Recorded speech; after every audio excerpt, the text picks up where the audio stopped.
Taye Gist TV. Kindly subscribe.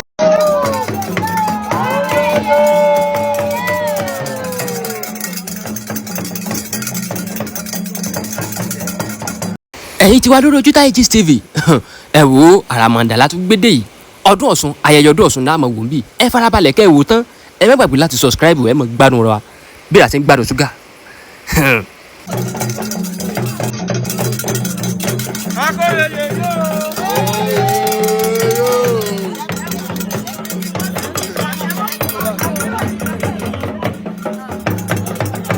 Èyí dùn o ẹ ń bá lé yìí ó dùn enítọ̀ ń tanra rẹ̀ jẹ ni ìyá Ọ̀ṣun lómi tútù Ọ̀ṣun pidán ìyá Ọ̀ṣun tìlú Ìdó Ọ̀ṣun ó lẹ́ ń wò yìí o nínú fọ́nrán fídíò ọdún Ọ̀ṣun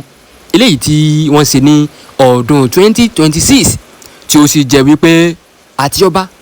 ti joyè pàápàá jùlọ ìyá Ọ̀ṣun gangan fúnra wọn gbẹ̀yìn níbẹ̀ níbi tí wọ́n ti ń ṣe àṣekágbá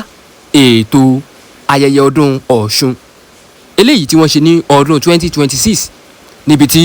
gbogbo àwọn abómi wáyé àwọn ọmọ lọ́ṣun ti yèyé Ọ̀ṣun tí wọ́n ti ń ṣe kíni tí wọ́n ti ń gbàdúrà fún Arúgbá pé kó lọ rí kó bọ̀ rí léyìí tí gbogbo ẹ̀ sì yàn tó jẹ́ wípé Arúgbá àtàwọn ìwòròṣà gbogbo wọn náà sì kẹ́ Arúgbá tí ó sì di pé Arúgbá lọ rí ó bọ̀ rí o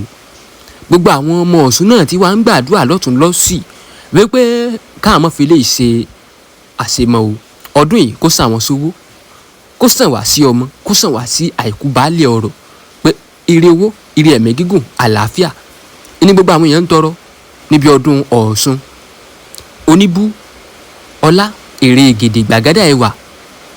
Ọ̀ṣun wáyẹ̀rìn kówó sí ẹ wò ó òrìṣà gidi báyìí ni òrìṣà Ọ̀ṣun jẹ́ pàápàá jùlọ